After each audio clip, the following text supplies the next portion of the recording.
আল্লাহ যাদেরকে ভালোবাসে বেশি এবং যাদেরকে ভালোবাসতে চায় তাদেরকে আল্লাহ বিপদে ফেলেন, মুসিবতে ফেলেন, কষ্টে ফেলেন। পারিবারিক কষ্ট, সামাজিক কষ্ট, শারীরিক কষ্ট, স্বামীর কষ্ট, বউয়ের কষ্ট, চাচার কষ্ট, বাবার কষ্ট, অর্থনৈতিক কষ্ট, ব্যবসার কষ্ট।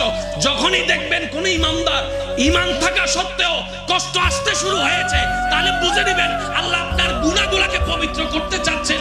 আপনার এই কষ্ট দিয়ে গুনাহ মাফ করে দিবেন, আপনার দরজাকে বুলন্দ করে দেওয়ার চেষ্টা করবেন।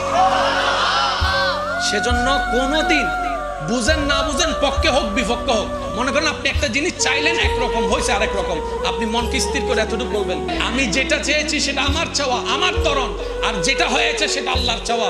সুতরাং বান্দা হিসেবে আল্লাহর চাওয়ার উপর সন্তুষ্টি থাকায় বান্দার কাজ।